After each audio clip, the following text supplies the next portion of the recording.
Everyone, मेरा नाम कुमार दिव्याश्री है और इस वीडियो के माध्यम से मैं सीपीसी के इम्पॉर्टेंट चैप्टर एंड उसके सेक्शन के रिगार्डिंग एक ओवरव्यू पे वीडियो बना रही हूँ। आई होप यह वीडियो आप लोग के लिए काफ़ी हेल्पफुल एंड सपोर्टिव हो। तो आइए इस वीडियो के माध्यम से हम सीपीसी में किन किन बातों को डील किया जाता है, सीपीसी के अंडर हम लोगों का सिलेबस क्या होता है, हमें किन किन चीज़ों को पढ़ना होता है, उनसे संबंधित बातों को डील करती हूँ। तो अगर मैं सीपीसी के टोटल सेक्शन और ऑर्डर की बात करूं तो इसमें टोटल ऑर्डर 51, 51 और टोटल सेक्शन 158 है। अब अगर मैं सीपीसी के टोटल चैप्टर की बात करूं तो इसमें लगभग 39 चैप्टर हैं और यह विभिन्न पार्टों में डिवाइड है। फिर अगर मैं बात सीपीसी के चैप्टर 1 अर्थात प्रारंभिक प्रिलिमिनरी की करूँ तो इसमें हमारा सीपीसी का फुल नेम अर्थात सिविल प्रोसीजर कोड, सिविल प्रक्रिया संहिता, यह कहाँ पे, यह किन किन जगहों पे अप्लाई होता है, इसका विस्तार यानी कि एप्लीकेबिलिटी क्या कौन कौन सी जगह पे है, इसका प्रारंभिक यानी कि date of enforcement and date of commencement के रिगार्डिंग प्रावधानों को दिया गया है। एवं अध्याय 1 प्रिलिमिनरी में हमारा सीपीसी का नेचर क्या है, अर्थात हमारा सीपीसी जो है किन किन बातों को डील करता है, इसमें सिविल मैटर को किस प्रकार से डील किया जाता है, ऑब्जेक्ट ऑफ सीपीसी का ऑब्जेक्ट क्या है, इसका ऐतिहासिक पृष्ठभूमि यानी कि हमारा जो सीपीसी जो हमारा वर्ष 1908 का है वह हमारा जो सीपीसी वर्ष 1908 का है, तो इसके बनाने में, इसकी उत्पत्ति में इसका हिस्ट्री क्या रहा है, हिस्टोरिकल बैकग्राउंड क्या रहा है, फिर किन किन अमेंडमेंट के द्वारा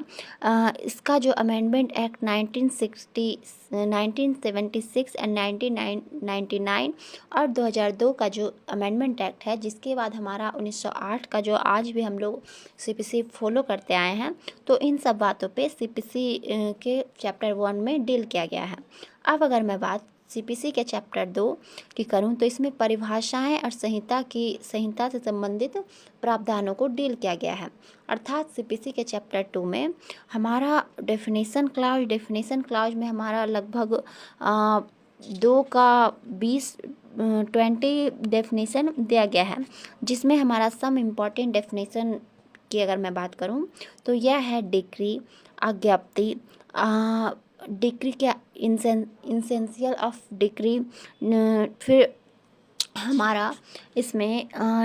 न्यायालय को, कोर्ट को डिफाइन किया गया है, ऑर्डर को डिफाइन किया गया है, हमारा रूल किस प्रकार से है, इंडिया को डिफाइन किया गया है, जज को डिफाइन किया गया है, जंगम संपत्ति, प्लीडर, लोक अधिकारी, नियम, जिला, फिर हमारा मृतक का विदेशी न्यायालय,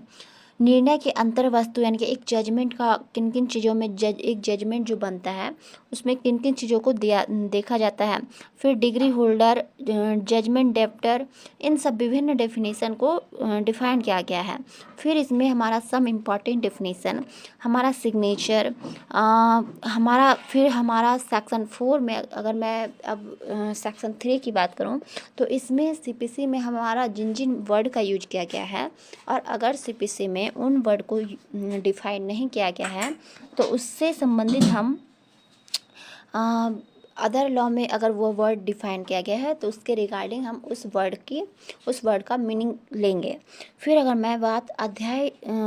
धारा 3 सेक्शन 3 की करूं तो इसमें दीवानी न्यायालयों की अधिकारिता यानी कि जुरिस्डिक्शन से संबंधित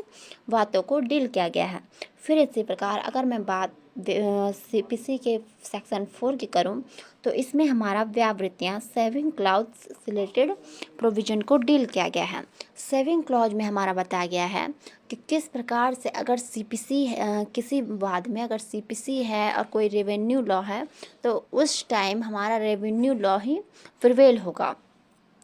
फिर इसी प्रकार हमारा सेक्शन 5 में हमारा रेवेन्यू लॉ हमारा रेवेन्यू लॉ किस प्रकार से अप्लाई होगा नहीं होगा, इन सब बातों को डील किया गया है। एवं इसी प्रकार चैप्टर 2 के हमारे कुछ और प्रोविजन में हमारा लघुवाद न्यायालय यानी कि हमारा जो लघुवाद न्यायालय है, धन संबंधित अधिकारिता यानी कि जुरिस्डिक्शन से संबंधित बातों को डील किया गया है।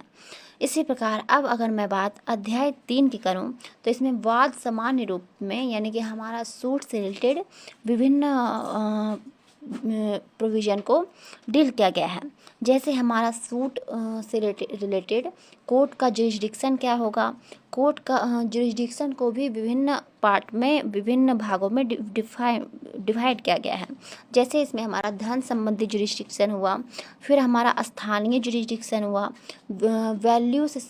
सूट के वैल्यू से रिलेटेड कोर्ट का जुरिस्डिक्शन निर्धारित किया जाता है। तो इन सब बातों को दिया गया है। इसी प्रकार अब अगर मैं बात चैप्टर 4 की करूं, जिसमें हमारा विचाराधीन न्याय सिद्धांत यानी कि सेक्शन 10 यानी कि जो हमारा रेस जुडिकाटा और जो हमारा रेस सबजुडिस है उसको बताया गया है, जिसमें कि हमें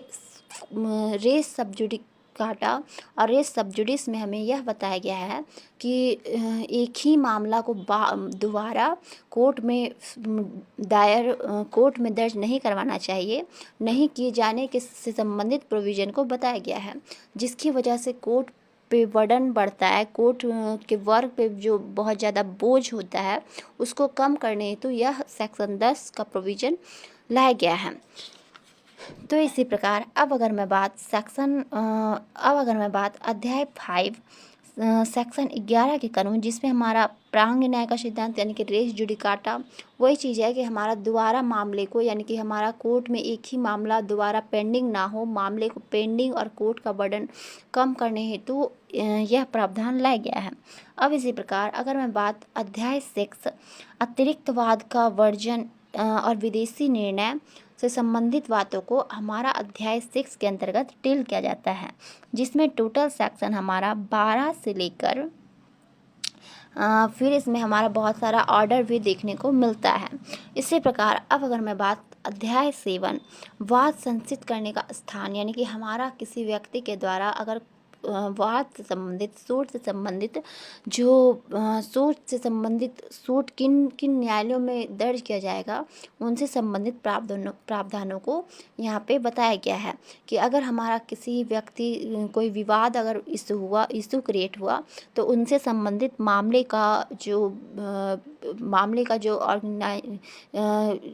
मामले को जो डील करेगा कोर्ट, तो कोर्ट का जुरिस्डिक्शन से संबंधित किन कोर्ट में मामले को दर्ज किया जाएगा और वाद को संचित करने का कौन कौन सा इम्पोर्टेंट जो हमारा स्थान निर्धारित किया गया है उनसे संबंधित हमारा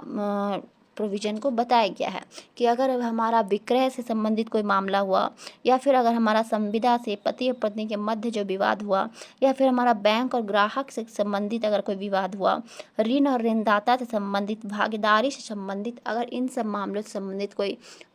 वाद इशू हुआ तो किन कोर्ट में हमें अपना सूट दायर करना होगा, इन सब बातों पे अध्याय 7 के अंडर हमें डील किया जाता है।